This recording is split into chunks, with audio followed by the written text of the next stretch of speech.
Assalamualaikum warahmatullahi wabarakatuh. Perkenalkan, saya Erik Alamsa, calon guru penggerak Angkatan 9 dari SMP Negeri 4 Tanjung Harapan, Kabupaten Pasir, Kalimantan Timur. Dalam video ini, saya akan menjelaskan tentang praktik penerapan segitiga restitusi untuk menyelesaikan permasalahan siswa saya di sekolah. Tapi sebelum itu, saya akan menjelaskan dulu apa itu segitiga restitusi. Segitiga restitusi adalah suatu proses dialog yang dijalankan guru atau orang tua agar dapat menghasilkan murid yang mandiri dan juga bertanggung jawab. Dalam segitiga restitusi ada 3 tahapan yang harus kita jalankan. Yang pertama, menstabilkan identitas. Yang kedua, validasi tindakan yang salah. Dan yang ketiga adalah menanyakan keyakinan. Dalam menstabilkan identitas, kita harus berdasarkan prinsip membuat kesalahan adalah bagian dari proses pembelajaran. Sehingga menggeser identitas gagal ke identitas yang sukses. Sedangkan dari validasi tindakan yang salah, kita mengacu pada prinsip setiap perilaku berupaya memenuhi suatu kebutuhan tertentu. Sehingga dengan mengenali kebutuhan murid akan memperbaiki hubungan dengan murid tersebut. Sedangkan pada tahapan menanyakan keyakinan, murid akan diberi pertanyaan bermakna untuk memunculkan motivasi secara intrinsik atau dari dalam, sehingga mampu mengkaitkan keyakinannya dengan tindakan yang salah. Nah, pada kasus kali ini ada 2 kasus yang akan saya coba selesaikan dengan menggunakan segitiga restitusi. Kasus yang pertama, skenarionya adalah Risma terlihat marah-marah kepada Akbar dikarenakan Akbar menyembunyikan buku pelajarannya. Padahal buku pelajaran itu akan dikumpulkan pada saat itu juga. Jadi disinilah saya akan menyelesaikan bagaimana permasalahan ini diselesaikan dengan cara segitiga restitusi.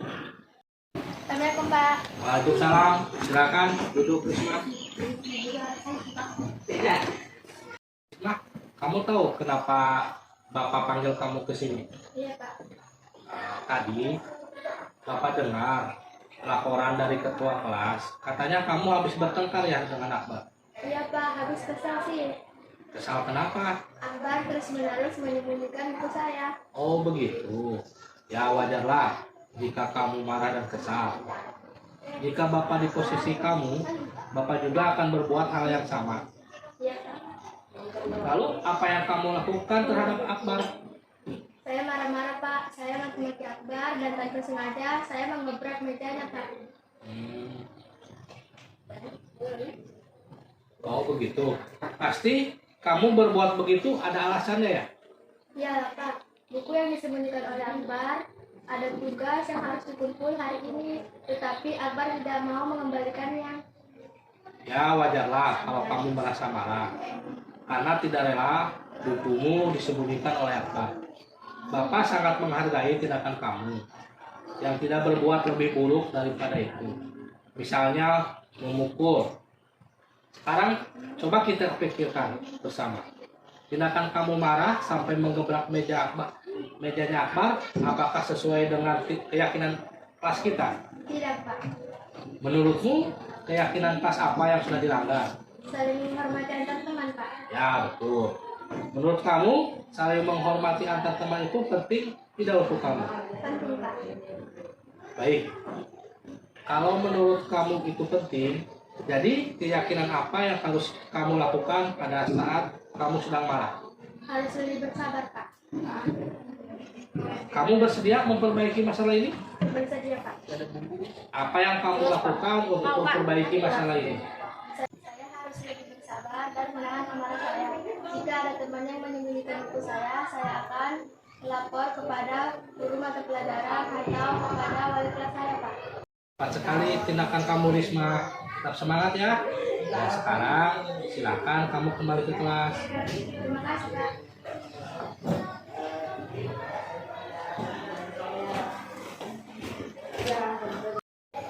Assalamualaikum warahmatullahi wabarakatuh. Nama saya Risma dari kelas 9. Saya senang sekali diajak diskusi dengan Bapak Erik untuk dapat mengendalikan diri dari amarah karena perilaku teman sekelas saya. Saya harus banyak belajar bersabar dan dapat menghormati teman-teman. Yang kedua, skenario-nya adalah Nasir meminta izin kepada gurunya untuk pergi ke toilet, tetapi pada kenyataannya dia malah pergi ke kantin untuk makan. Nah, ini nih akan saya coba selesaikan permasalahan ini menggunakan segitiga restitusi. Assalamualaikum. Waalaikumsalam. Silakan masuk, Nasir. Ya, Pak.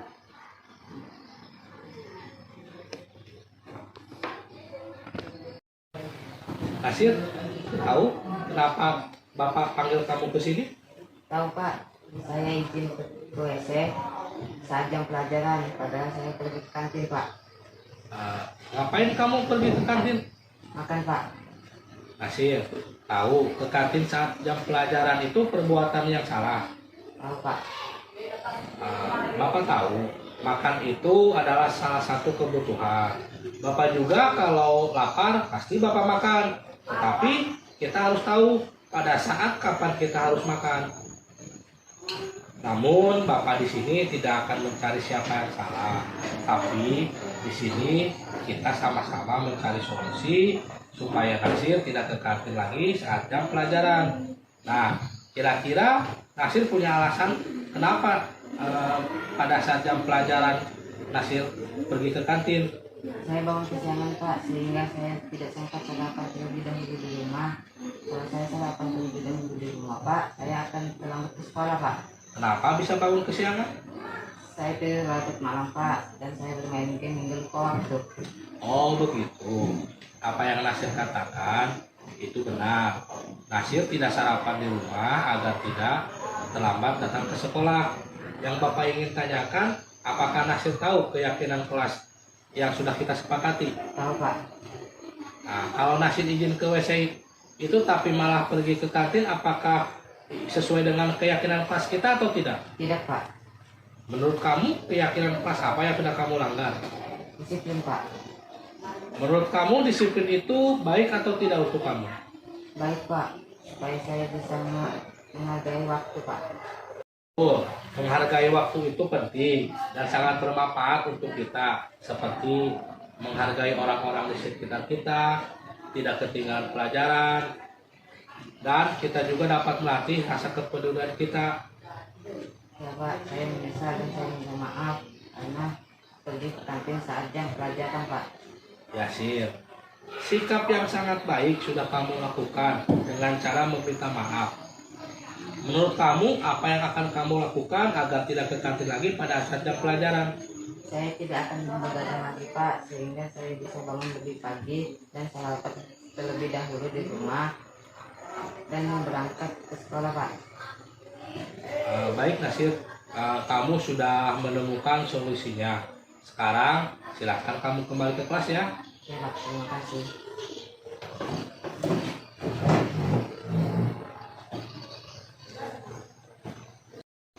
Assalamualaikum warahmatullahi wabarakatuh. Perkenalkan, nama saya Nasir dari kelas 9. Tadi saya dipanggil oleh Pak Edik karena saya telah izin ke WC, tapi saya malah pergi ke kantin saat jam pelajaran. Tapi Pak Edik tidak memarahi saya, tapi kami mencari solusi atas kesalahan saya. Terima kasih, Pak Edik. Saya tidak akan mengulanginya lagi. Baik, tadi itu dua contoh kasus permasalahan yang terjadi di sekolah yang sudah saya selesaikan menggunakan segitiga restitusi. Semoga video ini bermanfaat bagi kita semua. Salam guru penggerak, tergerak, bergerak, dan menggerakkan. Assalamualaikum warahmatullahi wabarakatuh.